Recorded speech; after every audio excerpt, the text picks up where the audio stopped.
The Apollo University, University of Leicester. 35 lakhs fees for 3-year BTech CSE UK.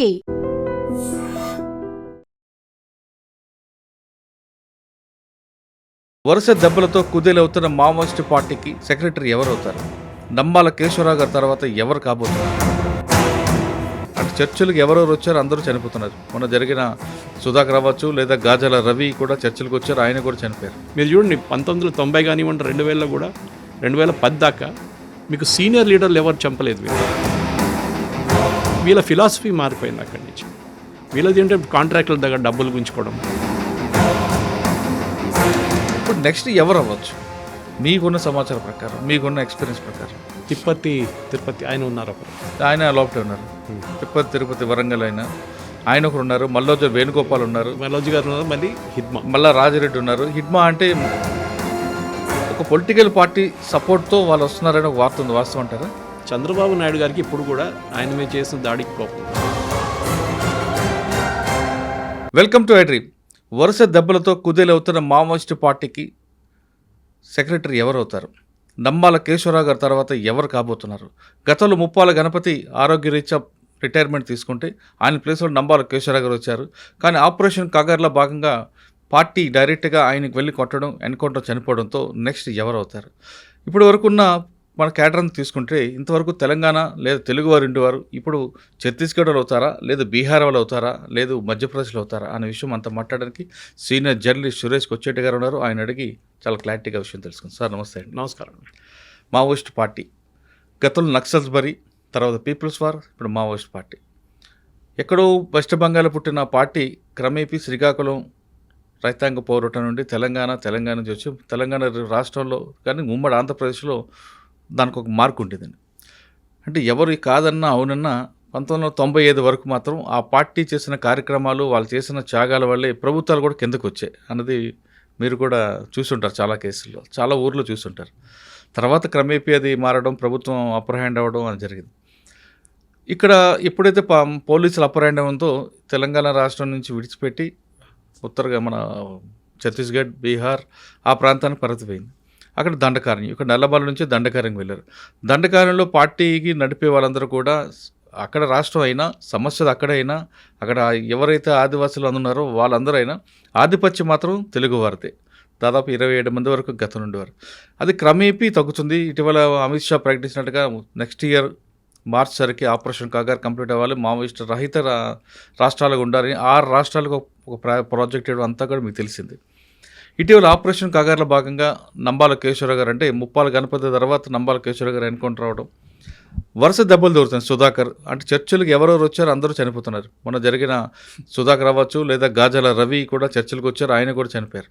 ఇప్పుడు పార్టీకి ఎవరు lead చేస్తారు? ఎందుకంటే ఎప్పుడైనా సరే కెప్టెన్ కోల్పోతే పార్టీకి మొత్తం డిస్టర్బెన్స్ వస్తుంది.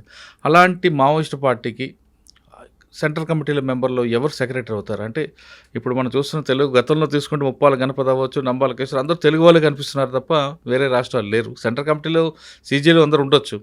కానీ ఇప్పుడు నంబాల కేశవరావు గారి ప్లేస్ని ఎవరు భర్తీ చేస్తారు? ఈ మొత్తం భర్తీ చేయాలంటే వీళ్ళందరూ పోలిట్ బ్యూరో మీట్ అవ్వాలి. పోలిట్ బ్యూరో ఒక మీట్ అవుదాం టైంలోనే మరొక సెంట్రల్ కమిటీ వాళ్ళు ఎన్కౌంటర్లు అవుతున్నారు. ఇప్పుడు ఈ మొత్తం ఈ సమస్య ఎలా పరిష్కారం అవుతుంది? ఎవరు కావచ్చు? అంటే మీ దృష్టిలో ఎవరు ఉండొచ్చు అంటారు? ప్రాబ్లం మీరు చెప్పినట్లనే నేను చిన్నప్పుడు కాలేజీలో చదువుకున్న టైంలో ఉస్మానియా యూనివర్సిటీలో చదువుకున్నాను. మా ఇల్లు కూడా ఉస్మానియా యూనివర్సిటీ దగ్గర ఉండే. జార్జ్ రెడ్డి డెడ్ బాడీ ఇదంతా చూసిన మంచిగా. ఆ టైంలో PDSU, RSU hunting ground Osmania కానీ కాకతీయ కానీ వీళ్ళందరూ అక్కడి నుంచి వచ్చారు, గణపతి కానివ్వండి మిగతా వాళ్ళు. కానీ over the period of time ఏం జరిగిందంటే పీపుల్స్ వార్ గ్రూప్ నుంచి కొండపల్లి సీతారామయ్య గ్రూప్ మర్జ్ అయిన తర్వాత ఇప్పుడు సిపిఐ ఎంఎల్ అంటారు వీళ్ళని. వీళ్ళకి ఇంకా 8 సీట్లు బీహార్లో గెలుస్తుంటారు. ఇప్పుడు లాస్ట్ టైం 8, ఈసారి ఎన్ని గెలుస్తారో తెలియదు. అంటే వాళ్ళకి అక్కడ ఇంకా పట్టుంది, డెమోక్రటిక్ పట్టు. అదే టైంలో ఆ సిపిఎంఎల్ మీకు తెలంగాణలో కనిపించారు. ఓకే, తెలంగాణ ఒక టైంలో నక్సలైట్స్ కానీ కమ్యూనిస్ట్ మూవ్మెంట్ది హెడ్ ఉండే సుందరయ్య కానీ పెద్ద పెద్ద వాళ్ళు ఉండే మన దగ్గర. కానీ ఇప్పుడు అసలు కమ్యూనిస్ట్కే ప్రసక్తి లేదు. వాళ్ళు కాంగ్రెస్ వాళ్ళు ఇచ్చిన ఏదో 2 సీట్లు ఇస్తే దాన్ని గెలుస్తారు. కానీ నక్సలైట్ లీడర్షిప్ ప్రాబ్లం ఎక్కడ వచ్చింది? మీరు చెప్పినట్టు 95 దాకా వాళ్ళకు ఒక ఫిలాసఫీ ఉండే, ఐడియాలజీ, ఫిలాసఫీ. చంద్రబాబు నాయుడు గారి మీద ఏ రోజు దాడి చేశారు ఆ రోజు ఐ థింక్ పోలీస్ ఫోర్స్ కూడా ఒక డిసిషన్ తీసుకున్నది. అప్పుడు దాకా చిన్న చిన్న లీడర్ని చంపుతానే మన స్పీకర్ గారిని చంపారు, శ్రీపతి గారు. అట్లాంటి మళ్ళీ ఆలంరెడ్డి మాధవ్ రెడ్డి గారిని చంపారు మన ఫ్లైఓవర్ దగ్గర. అవునండి.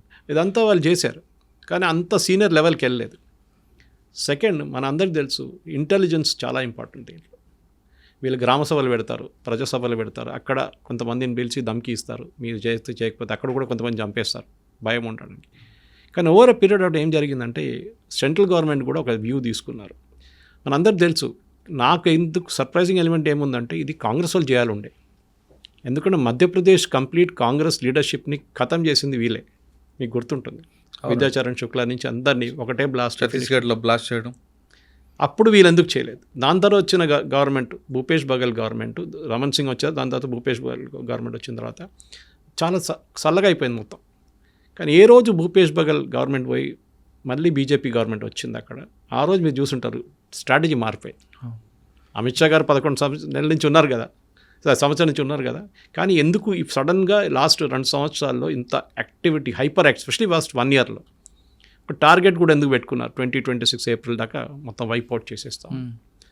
2 కారణాలు. మీకు చెప్పినట్టు దండకారణ్య బెల్ట్ ఒకటి ఉంది, ఇంకోటి మనం గడ్చిచోలి మర్చిపోయాం, ఇటువైపు మహారాష్ట్ర వైపు మర్చిపోయాం. ఈ బెల్ట్ ఒకటి బ్రేక్ చేసేసారు నడిమిట్లో. ఛత్తీస్గఢ్లో బ్రేక్ అయిపోయింది, అది తెలంగాణ వైపు రాలేకపోయింది. నల్లమల అంటే ఒక టైంలో టార్పోలిన్ షీట్లు, బ్లూ టార్పోలిన్ షీట్లు చూడగానే అన్నాలు వచ్చేసారు అని చెప్పి ఆ పక్కన ఎవరు వెళ్ళరు కూడా. కానీ Telangana police specially grey hound setup చేసింది. అది మనందరూ తెలుసు, వ్యాస్గార్ టైం నుంచి ఆ స్పెషల్ ఎలైట్ ఫోర్స్ తయారు చేసి వీళ్ళు డబ్బులు విపరీతంగా ఖర్చు చేశారు. అన్ఆడిటెడ్, ఆడిట్ చేయరు దీన్ని. ఇన్ఫార్మర్స్ ఎస్ఆర్ అమౌంట్ ఉంటుంది, ఎస్ఆర్ అమౌంట్. ఎందుకంటే ఈవెన్ కాశ్మీర్లో కూడా అదే చేశారు, ఆర్మీకి ఇచ్చేశారు. మీరు వాడుకోండి. హ్యూమన్ ఇంటెలిజెన్స్ చాలా ఇంపార్టెంట్. ఎందుకంటే మీరు నక్సలైట్ ఏరియా, ఎస్పెషలీ ఫారెస్ట్ ఏరియాలో మీకు సిగ్నల్స్ ఉండవు, మొబైల్స్ ఉండవు, వాళ్ళు ఉంటే కూడా వాడరు. సో మీకు టెక్నికల్ ఇంటెలిజెన్స్ దొరకడం చాలా కష్టం. అదే టైంలో మీకు హ్యూమన్ ఇంటెలిజెన్స్ చాలా ఇంపార్టెంట్. మొన్న ఒక ఫోటో కనిపిస్తుంది సార్, మీరు కూడా చూస్తుంటారు. బస్తర్ వైపు అది ఒక బస్సు వచ్చిందంట, మన ఫస్ట్ టైం ఆఫ్టర్ ఇండిపెండెన్స్ ఒక విలేజ్కి. అది హిడ్మా ఊరికే వచ్చిందండి. ఆలోచించండి, 76 సంవత్సరాలు 77 సంవత్సరాలు అవుతున్నప్పుడు కూడా మనకి ఇప్పుడు అక్కడికి ఒక బస్సు వచ్చిందంటే అప్పుడు తెలుస్తుంది గవర్నమెంట్ది ఎంత పట్టుండే అక్కడ అని. అంతా వాళ్ళదే నడుస్తుంది మొత్తం. వాళ్ళు ట్యాక్స్ వాళ్ళే కలెక్ట్ చేసుకుంటారు, వాళ్ళే ఖర్చు పెడతారు. కానీ నెక్సలైట్ లీడర్షిప్ కూడా మీరు చూసుంటారు, పాత లీడర్షిప్. ఇప్పుడు కొండపల్లి సీతారాం గారు ఏమైనా సంపాదించారంటే ఏం లేదండి. అదే టైంలో నెక్స్ట్ జనరేషన్ లీడర్షిప్కి వచ్చేదాకా డబ్బులు వాళ్ళకు కూడా కొంచెం ఖర్చు చేయడం ఎక్కువ, వాళ్ళ షో ఆఫ్ ఎక్కువైంది. మీకు పాత రామకృష్ణ ఫోటో కానివ్వండి, గణపతి ఫోటోలు కనిపించండి, మీకు పాత ఏదో బ్లాక్ అండ్ వైట్ ఫోటోలు కనిపిస్తుంది. కానీ ఇప్పుడు వాళ్ళు సోషల్ మీడియాలో అక్కడెక్కడ పెట్టడం మొదలుపెట్టారు, లేటెస్ట్ ఫొటోస్ కనిపిస్తున్నాయి. పోలీస్కి అదే కావాలి. సో వాళ్ళ ఫిలాసఫీ మారినప్పుడు చాలామంది సరెండర్ చేసిన వాళ్ళు కూడా అదే అంటున్నారు. ఆ ఫిలాసఫీ మారిపోయింది, డైల్యూట్ అయిపోయింది.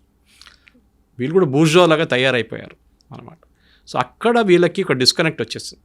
అంటే ఇప్పుడు ప్రజలకు ఏ సమస్య ఉందో అది చూసుకోకుండా వాళ్ళు ఎంచుకున్న సిద్ధాంతాన్నే ఫాలో అవుతున్నారు. అంటే వాళ్ళు ఎంచుకున్న లైన్ కరెక్ట్ కాదని ఒక భావన వస్తుంది అంటారు సార్. మీరు ఆంధ్ర వైపు, తెలంగాణ వైపు, ఎస్పెషలీ మన కరీంనగర్ వైపు కానీ అటువైపు వెళ్తే మీరు కరెక్ట్ వాళ్ళు చెప్పిన ఫిలాసఫీ ఎందుకు. ఇప్పుడు నేను కూడా నా దగ్గర చాలామంది అడిగారు, మీరు కేరళ నుంచి సురేష్ గారు, first democratically elected communist government in the world EMS Namboodiri party కేరళలో వచ్చింది. కానీ అక్కడ నక్సలిజం ఎందుకు లేదు? అక్కడ ఉండాలి కదా ఫస్ట్. ఎందుకంటే మన అందరికి తెలుసు వీళ్ళ ఫిలాసఫీ ఏంటనేది. మనం చిన్నప్పటి నుంచి నేర్చుకున్నాం, కాలేజీలో ఉన్నప్పుడు చూసాం వీళ్ళని. ఆ టైంలో ఏబీవీపీకి అసలు పట్టలేకుండా ఉస్మానియాలో, ఎస్ఎఫ్ఐ అయితే కనిపించలేదు అప్పుడు, ఎన్ఎస్యుఐ కూడా లేదు, ఓన్లీ పీడిఎస్యు ఆర్ఎస్యు ఉంటుండే ఆ టైంలో.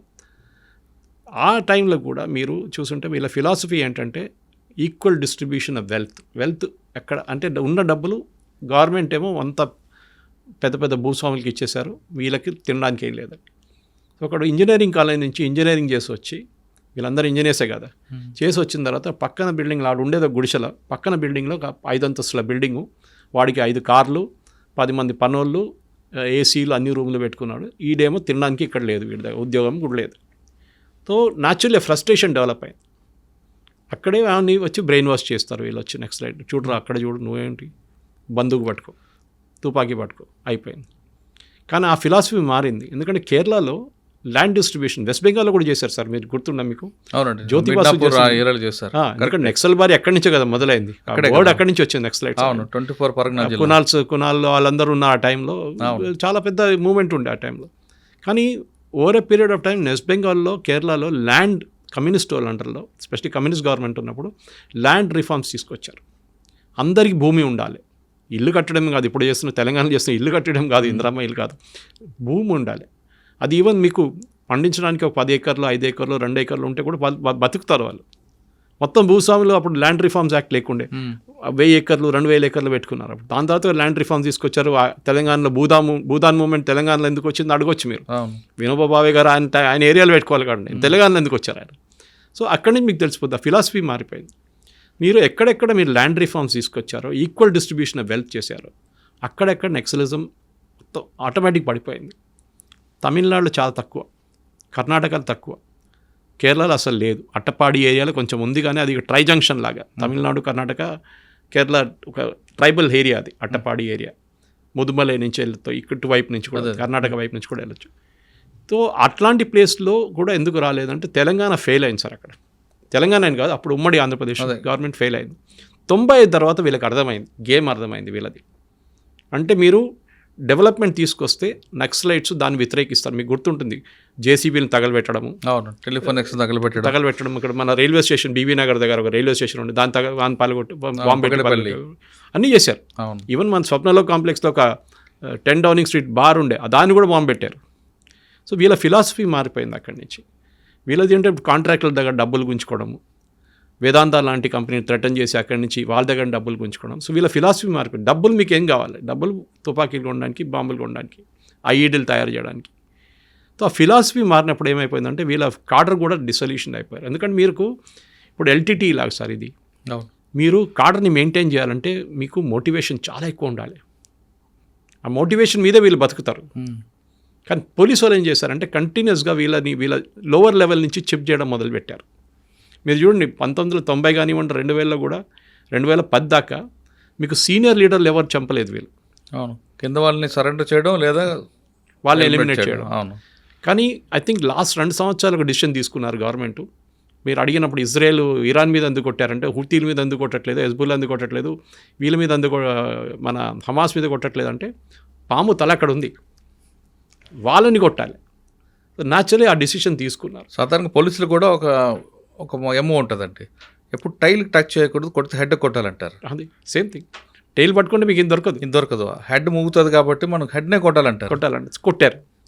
కొట్టిన తర్వాత మనం చూసాం రిజల్ట్. ఇప్పుడు వాళ్ళ కంప్లీట్గా తెలంగాణ కొంచెం ఈసారి వీక్ అయిపోయింది సార్. అది పెద్ద ఒక అలిగేషన్ వచ్చింది. నేను కూడా ఒక ఛానల్ చెప్తే కొంతమంది రిటైర్డ్ పోలీసు వాళ్ళు నాకు ఫోన్ చేసి చెప్పారు, సురేష్ గారు మీరు చెప్పింది కరెక్టే, మేము చెప్పలే మీరు చెప్పేశారని. ఏంటిది? కరగట్టు హిల్స్లో ఎన్కౌంటర్ జరిగినప్పుడు, ఎక్కడండి? మన ఒరిస్సా ఛత్తీస్గఢ్ బెల్ట్లో ఆ హిల్స్లో ఎన్కౌంటర్ జరిగినప్పుడు కరగట్టు, అక్కడ తెలంగాణ వైపు వచ్చే రూట్లో కొంతమంది ఇక్కడికి వచ్చేసారంట నక్సలైట్స్, సీనియర్ లీడర్స్. వేరే ఛత్తీస్గఢ్లో ఉన్న వాళ్ళు ఆంధ్ర వైపు వెళ్ళిన వాళ్ళని ఫినిష్ చేసేసారు. ఆంధ్ర వైపు ఎక్కడ వెళ్ళకుండా తెలంగాణ ఛత్తీస్గఢ్ బార్డర్ ఉండేది. అది ఎందుకు జరిగిందో అని చాలామంది అడిగారు నా దగ్గర. మీకు గుర్తుంటే అదే టైంలో మన ప్రొఫెసర్ హర్గోపాల్ వీళ్ళందరూ వెళ్ళి సీఎంని కలిశారు.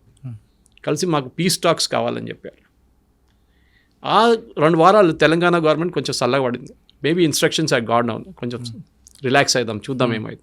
కానీ ఛత్తీస్గఢ్లో ఉన్న కోబ్రా యూనిట్స్ కానివ్వండి, సిఆర్పిఎఫ్ కానివ్వండి, మిగతా యూనిట్స్ వాళ్ళు ఇడవలేదు.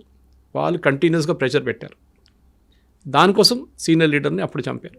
కానీ ఇప్పుడు తెలంగాణ గవర్నమెంట్ మళ్ళీ తిరిగి వచ్చింది. ఎందుకంటే 2 ల్యాండ్ మైన్ బ్లాస్ట్ జరిగింది, ఒక ఇన్స్పెక్టర్ చనిపోయారు. అప్పుడు తెలిసిపోయింది వీళ్ళ స్ట్రాటజీ మారలేదు. ఎప్పుడు మనకు గుర్తుంటే మీకు మన రాజశేఖర రెడ్డి గారు ఉన్నప్పుడు ఇక్కడ టాక్స్ నడిపించారు. అవును, రామకృష్ణ వీళ్ళందరూ వచ్చారు ఆ టైంలో. అవును, ఎంసీఆర్ హెచ్ఆర్డీ ఇన్స్టిట్యూట్లో పెట్టారు. ఏం జరిగిందండి అప్పుడు? ఏం అవ్వలేదండి. వాళ్ళు ఆ టైంలో రీగ్రూప్ చేసుకున్నారు. ఆ దొరికిన 1-2 నెలల టైంలో వాళ్ళు మత్తి ఆయుధాలు తెప్పించుకున్నారు, వాళ్ళ గ్రూప్స్ అన్ని రీగ్రూప్ చేసుకున్నారు. అంటే పోలీసుకి కూడా ఒక విధంగా బెనిఫిట్ అయిందండి. అప్పుడు పోలీసు ఎలా బెనిఫిట్ అయిందంటే వీళ్ళ మూమెంట్స్ వీళ్ళు ఎవరో తెలియదు కదా, ఫేస్ ఐడెంటిఫికేషన్ వచ్చింది. అది కరెక్ట్. ప్లస్ వీళ్ళ వేరే బోర్డ్స్ అన్ని కూడా చాలా. రామకృష్ణ పోయిన తర్వాత రూట్ ఎక్కడ తెలిసిందా సార్? రామకృష్ణ ఎక్కడ ఉన్నాడని ఇప్పుడు ఎక్కడ ఉన్నాడు తెలుసా మనకి? రామకృష్ణ ఎప్పుడైనా పైన చనిపోయారు కదా. అదే వీళ్ళు అంతవరకు పోలీసులకి నక్సల్స్ అంటే ఎవరో తెలియదని ప్రెస్ నోట్లో వచ్చేవి, కొంతమంది మీడియాతో మాట్లాడారు. కానీ ఇప్పుడు ఓపెన్ ఎయిర్ అయ్యారు, వాళ్ళ మూమెంట్ తెలిసాయి, వాళ్ళు ఎక్కడి నుంచి వస్తున్నారు, వాళ్ళకి మొత్తం అందరికీ వాళ్ళకి రూట్ తెలిసిపోయింది, క్లియర్ పిక్చర్ వచ్చింది. అదేవిధంగా నక్సలైట్లు కూడా ఏం చేశారంటే వాళ్ళు చెప్తున్న సింపరైజర్ని పెంచుకున్నారు, వాళ్ళు పెంచుకున్నారు. కానీ ఎక్కువ అప్పర్ హ్యాండ్ మాత్రం పోలీస్ అయింది.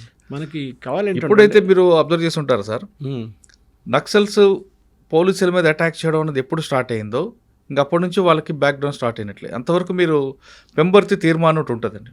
కరెక్ట్. పెంబర్తి తీర్మానంలో కోటపల్లి సీతారామ గారు చెప్తారు ఇక మనం ఆయుధాలు పట్టాల్సిందేని. అంతవరకు పోలీసులు కూడా వాళ్ళని ఒక సామాజిక కోణంలో చూశారు. వాళ్ళు చేసిన వాళ్ళకి తెలిసిన ఒకవేళ తెలియపోయినా ఒక సమావేశం జరిగితే చూసి చూడడానికి వెళ్ళిన రోజుల్లో పెంబర్తి తీర్మానం తర్వాత పోలీసుల మీద దాడులు చేయడం, ఎస్ఐలను చంపడం వాళ్ళు కూడా అప్పరణించారు. మీరు చెప్తున్నట్లుగా అలిపిరి చంద్రబాబు నాయుడు ఇష్యూ తర్వాత ఇంకా వాళ్ళు ముందుకు వచ్చారు. అంటే ఇదంతా జరుగుతుంది సార్. ఇప్పుడు మనం గత 5 సంవత్సరాలను చూస్తే తెలంగాణ ఆంధ్ర వైపు వాళ్ళు రావట్లేదు, కేవలం షెల్టర్ జోన్గా ఉంటున్నారు. కానీ అక్కడ ఒక విభేదం వచ్చింది. ఏ విధంగా వచ్చిందంటే వాళ్ళు ఎగ్జాంపుల్ ఏం చెప్తుంటారంటే దేశానికి ప్రధానమంత్రి మోడీ గారు వచ్చింది గుజరాత్ నుండి. ఓకే, గుజరాత్లో ఆయన తన పార్టీని గెలిపించి తర్వాత మోడీ వచ్చాడు ప్రధానమంత్రి అయ్యారు. కానీ డైరెక్ట్గా ఆయన పార్టీని గుజరాత్ గెలిపించుకుని రాలేదు. కాబట్టి ఇక్కడ కూడా సెంట్రల్ కమిటీలో ఉన్న వాళ్ళందరూ కూడా మీ రాష్ట్రాల్లో పార్టీని నిలబెట్టండి, తర్వాత మీరు వచ్చి మా మీద ఆధిపత్యం చేయండి అనేది ఒక ఎగ్జాంపుల్ తీసుకొచ్చారు. ఇంటర్నల్ డివిజన్ ఉందండి, వచ్చింది. అందులో భాగంగా ఇప్పుడు జరుగుతుంది. అమిత్ షా గారు ఒక యాక్షన్ తీసుకొచ్చారు. ఇప్పుడు మనం చూసుకుంటే సెంట్రల్ కమిటీ వాళ్ళందరూ కూడా వరసగా పడిపోతున్నారు. బసవరాజ, మన నంబాల కేశవరావు గారు ఇవన్నీ. ఇప్పుడు నెక్స్ట్ ఎవరు అవ్వచ్చు మీకున్న సమాచారం ప్రకారం, మీకున్న ఎక్స్పీరియన్స్ ప్రకారం? తిరుపతి ఆయన ఉన్నారు, ఒకరు ఆయన లోపటే ఉన్నారు. తిరుపతి వరంగల్ ఆయన ఒకరు ఉన్నారు. మల్లోజు వేణుగోపాల్ ఉన్నారు, మల్లోజు గారు ఉన్నారు. మళ్ళీ మళ్ళా రాజిరెడ్డి ఉన్నారు. హిడ్మా అంటే మాడ్వి హిడ్మా, మొన్న ఇంకొక హిడ్మా సార్, అది జూనియర్ లెవెల్, అది సెంట్రల్ మాడ్వి హిడ్మా ఆయన కూడా సార్, ఆయన అట్టే ఉన్నారు. తర్వాత మళ్ళా రాజారెడ్డి ఉన్నారు, మోడెం బాలకృష్ణ ఉన్నారు. వీళ్ళందరూ తెలంగాణ నుంచి ఉన్నా కానీ వాళ్ళు లోకల్ లాంగ్వేజ్ నేర్చుకున్నారు. గౌండ్ కానీ ఆ లాంగ్వేజ్ వాళ్ళు అసలు యాక్చువల్గా వాళ్ళు కలిసిపోయారు కూడా, నీట్గా మాట్లాడుతారు. తెలంగాణ అడ్వాంటేజ్ ఏముండే ముందు నుంచే తెలంగాణ పట్టుండే. ఒక టైంలో వెస్ట్ బెంగాల్కి పట్టుండే, కానీ ఆ తర్వాత జ్యోతిబాసు గారు వచ్చిన తర్వాత లూజ్ అయిపోయింది వాళ్ళు కంప్లీట్. సో సాన్యాలు వాళ్ళు వీళ్ళందరూ డిసపియర్ అయిపోయారు మొత్తం కంప్లీట్. అంటే ఇప్పుడు ఎవరు అవ్వచ్చు అంటారు? మల్లోజు వేణుగోపాల్ గారికి ఏజ్ ఉంది, ఒక మల్లోజు కోటేశ్వరరావు గారి కుటుంబం కాబట్టి అదొక బ్రాండ్ ఉంది, ప్లస్ పొలిటికల్గా ఆయన స్ట్రాంగ్ ఉన్నారు. ఈ తిరుపతి అయినా మిలిటరీ దీంట్లో అకాడమిక్ ఒక మిలిటరీ ఎవరికి ఇవ్వచ్చు అంటారు? మిలిటరీకి వస్తుంది ఎప్పుడు. ఎందుకంటే మీరు ఇది ఎట్లయిపోతుందంటే ఈవెన్ ఆర్మీలో, రెగ్యులర్ ఆర్మీలో, ఇండియన్ ఆర్మీలో కూడా ఆపరేషనల్ రోల్ నుంచి వాళ్ళే లెఫ్టినెంట్ జనరల్ అవుతారు, ఆర్మీ చీఫ్ అవుతారు. మీరు అకాడమిక్, మీరు నాన్ ఆపరేషన్ రోల్లో ఉన్న వాళ్ళకి ఎప్పుడు ప్రమోషన్ రాదు. వస్తుంది ఒక లెవెల్ దాకా వచ్చి అక్కడ ఆగిపోతుంది అన్నమాట. ఇది కూడా అంతే. మీరు ఎందుకంటే ఇప్పుడు నెక్స్ట్ లైట్ మూమెంట్ ఇక్కడ నుంచి ఇంకా మీరు రివైవ్ చేయాలంటే చాలా కష్టం సార్. ఎందుకంటే ఇప్పుడు ఇజ్రాయెల్ లాగా అయిపోయింది. ఇది పేరు చెప్తున్నట్టు ఆపరేషన్లో టాప్ ఆయన హిడ్మా కూడా ఉన్నారు కదా, ఉన్నారు. ఆయన ఉన్నారు. తక్కెరపల్లి వాసుదేవరావు అని అలిపేరు మీద అటాక్ ఆయన కూడా ఉన్నారు. సో ఇప్పుడు ఏం జరిగిందంటే ఇప్పుడు ఈ తెలంగాణ మాఫియా అని చెప్పి నెక్సలైట్స్లో ఒక విభేదం వచ్చింది. దాని తర్వాత ఈ తెలంగాణ మాఫియాని కొట్టాలి అన్నమాట. దానికోసం సార్ మీరు చెప్తున్నట్లుగా పొలిటికల్గా కన్నా మిలిటరీ ఆపరేషన్ ఉన్న వాళ్ళకి ఇవ్వచ్చు అని అంటున్నారు. అంటే అక్కడ తిరుపతి కానీ లేదా ఇంకా మన తక్కెరపల్లి వాసుదేవరావు అందరూ కూడా. అయితే ఒకవైపు ఛత్తీస్గఢ్లో ఎక్కువ ఉంది, పార్టీ ప్రజెంట్ దండకార్యం ఆ ప్రాంతంలో ఉంది కాబట్టి ఆ రాష్ట్రానికి చెందిన హిడ్మా కూడా ఉంది, రావచ్చు కదా. ఎందుకంటే తెలంగాణలో మీరు చెప్పినట్లు ఇక్కడ మీకు సపోర్ట్ లేనప్పుడు తెలంగాణలో కంప్లీట్ వైపౌట్ చేసేసారు. అది ఇక్కడున్న పోలీసు వాళ్ళు మెచ్చుకోవాలి దాంట్లో. అంటే ఉమ్మడి ఆంధ్రప్రదేశ్ నుంచి మొదలైంది అది అనమాట. ఎన్టీఆర్ రామారావు గారి టైం నుంచి అది గ్రేహౌండ్స్ అని వీళ్ళ డౌన్ హిల్ స్టార్ట్ అయిందన్నమాట. వ్యాస్ గారిని చంపారు, ఉమేష్ చంద్రని చంపారు, వీళ్ళంతా అదంతా చేశారు. అదంతా వాళ్ళ పబ్లిసిటీ కోసం అనమాట. కానీ వీళ్ళు ఎప్పుడు అనుకోలేదు ఇట్లాంటి ఒక పరిస్థితి వస్తుంది అనేది. ఏదో ఒక రోజు వస్తుంది కదా సార్. అది ఒరిజినల్ ఫిలాసఫీలో వీళ్ళ దగ్గర ఈ చెప్పినట్లు మీరు వీళ్ళకి అసలు ఫైనాన్షియల్ సపోర్ట్ ఏం లేకుండా ఇంటికాడ కూడా వీళ్ళు చాలా పేద కుటుంబం నుంచి వచ్చేవాళ్ళు. ఇప్పుడు ఎట్లయిపోయిందంటే లాస్ట్కి వాళ్ళకు కూడా ఒక ఫ్రస్ట్రేషన్ వచ్చేసింది. ఈ ఫీల్ ఎక్కడ వెళ్ళట్లేదు ఈ మూమెంట్. ప్రజల కోసం గవర్నమెంట్ హాస్పిటల్ కడుతున్నారు, రోడ్లు వేస్తున్నారు. దానికోసం మనం ఎప్పుడు చూస్తుంటాం రోడ్ ఓపెనింగ్ పార్టీ మీద వీళ్ళు దాడి చేస్తారు, ఎప్పుడు ఐఈడీలు యూజ్ చేస్తారు వీళ్ళు. కానీ ఇప్పుడు ఎట్లయిపోయిందంటే ఎక్కడైనా కానీ ఏం చేసినా కానీ నెక్స్ట్ డే పోలీసు వాళ్ళు రియాక్ట్ అవుతున్నారు. ముందు భయపడుతుండే, ఒక బ్లాస్ట్ జరిగితే కూడా 3 రోజుల తర్వాత తిరుగుతారు ఏరియాలో. ఇప్పుడు అది లేదు సార్, అది పోయింది. సో ఐ థింక్ డెఫినెట్గా ఆపరేషన్ రోల్ ఉన్న వాళ్ళకి ఇస్తారు నా అంచనా ప్రకారం. ఎందుకంటే లాస్ట్ ఒక వారం 10 రోజులు చదివిన న్యూస్ రిపోర్ట్స్ ప్రకారం అది బేసిక్లీ ఈసారి ఎవరైనా ఛత్తీస్గఢ్ నుంచి లేకుంటే మన జార్ఖండ్ నుంచి ఆ ఏరియా నుంచి రావచ్చు అంటున్నారు. తెలంగాణ మాఫియా అని వాళ్ళకి వర్డ్ యూజ్ చేస్తున్నారు నెక్స్ట్ రైట్. ఫస్ట్ టైం ఆ గ్రూప్లో ఒక వర్డ్ అట్లా వస్తుంది. వీళ్ళు ఏం చేయలేకపోయారు. తెలంగాణ మాఫియా ఇస్ ఫెయిల్డ్ లీడర్షిప్లో. ఎవరు కొట్టినా అని వాడిని కొట్టేస్తున్నారు పోలీసు వాళ్ళు. వాళ్ళు ఫెయిల్ అయ్యారు.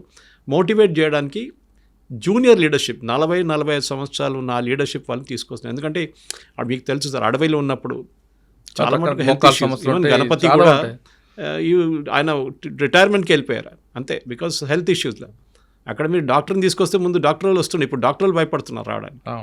సో డెఫినెట్గా ఐ థింక్ ఈసారి ఒక యంగర్ లీడర్షిప్ రావచ్చు. యంగర్ లీడర్షిప్, అది కూడా ఎక్కడైతే నాన్ తెలంగాణ.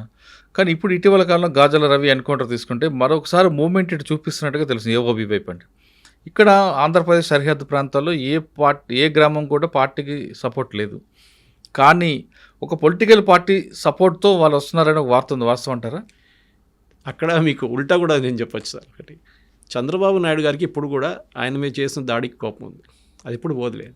అంటే ఒక పొలిటికల్ పార్టీ అంటే అధికారంలో పార్టీ కాదు, నాకు తెలిసిపోయింది. మీరు చెప్పిన హింట్ నాకు వచ్చేస్తుంది. డెఫినెట్గా వాళ్ళు ట్రై చేస్తారు, కానీ పొలిటికల్ పార్టీ కూడా ఎక్కువ రోజు హెల్ప్ చేయలేరు. ఎందుకంటే ఒకరోజు వాళ్ళు కూడా అదే పార్టీలో ఉన్నప్పుడు వాళ్ళు ఏం చేస్తారు, ఒకప్పుడు వాళ్ళు వీళ్ళు కొట్టుకునేవారండి అంతే. ఆ పార్టీని ఈ పార్టీ కలిపి అడవిలో కొట్టుకునేవారు మావోయిస్ట్ పార్టీ. సో మీరు ఇప్పుడు చంద్రబాబు నాయుడు గారు వచ్చిన తర్వాత సపోర్ట్ ఆంధ్ర సైడ్ నుంచి 100% వస్తుంది. ముందు లేకుండే మీకు గుర్తుంటుంది, వైఎస్ జగన్ ఉన్నప్పుడు మీ క్వశ్చన్ అక్కడే ఆన్సర్ వచ్చేస్తుంది. అప్పుడు ఆ టైంలో మీరు ఎన్ని ఎన్కౌంటర్ చూసారు ఏఓబీ ఏరియాలో? ఓకే, ఒరిస్సాలో ఇప్పుడు ఎన్ని ఎన్కౌంటర్ చూస్తున్నారు మీరు? జరుగుతుంది అంతా ఈ బెల్ట్లోనే జరుగుతుంది. ఛత్తీస్గఢ్, తెలంగాణ బెల్ట్ నడుస్తుంది. అప్పుడప్పుడు మహారాష్ట్ర వైపు నుంచి ఒకటి వినిపిస్తుంది ఒకటి అంతే. అక్కడ దేవేంద్ర ఫడ్నవీస్ వెళ్ళి విజిట్ చేశారు నక్సలైట్ విలేజ్. ఇది ఎన్కౌంటర్, అక్కడ వెళ్ళి మేజర్ ఎన్కౌంటర్ జరిగే 2 రోజుల ముందు వెళ్ళి విజిట్ చేసి వచ్చారు. ఫస్ట్ టైం అంటే ఈవెన్ అక్కడ ఆపోజిషన్ లీడర్స్ కూడా ప్రేస్ చేశారు. ఇప్పుడు హిడ్మా ఊరు కూడా అమిత్ షా వెళ్ళి వచ్చారు. సో వీళ్ళది ఏంటంటే వాళ్ళ ఏరియాలో వెళ్ళి వాళ్ళని కొట్టడం, అదొక ఫిలాసఫీ. మోదీ గారు చెప్తున్నట్టే ఘర్మే గుస్కే మారింగే, ఆ ఫిలాసఫీ వీళ్ళు ఇప్పుడు ఈ నక్సలైట్ వ్యతిరేకంగా కూడా వాడుకుంటున్నారు సార్. ఓకే సార్, ఇంత నిర్బంధం జరుగుతున్న టైంలో పార్టీని లీగలైజ్ చేస్తే బెస్ట్ కదా? ఉంది కదా సార్, బీహార్లో ఉంది కదా సిపిఐ ఎంఎల్.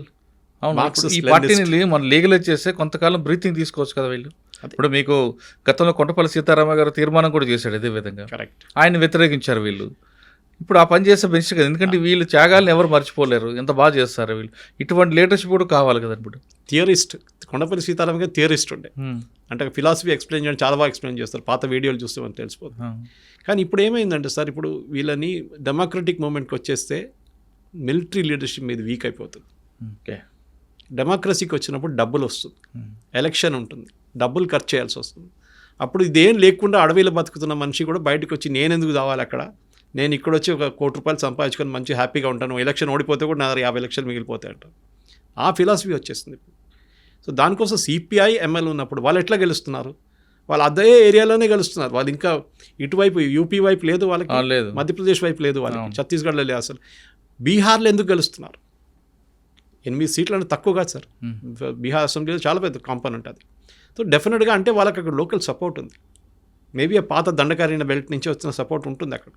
కానీ మీరు చెప్పిన ప్రశ్నకి ఎస్ చేయొచ్చు, ఆల్రెడీ ఉంది కదా ఒక పార్టీ, వాళ్ళతోనే మీరు విలీనం. ఇప్పుడు చాలా మటుకు మీరు టెర్రరిస్ట్ గ్రూప్స్ చూస్తారు, ఈవెన్ యూరోప్లో ఉన్న టెర్రరిస్ట్ గ్రూప్స్ కూడా వాళ్ళకి ఫ్రంట్ అండ్ ఇంకొకటి ఉండే.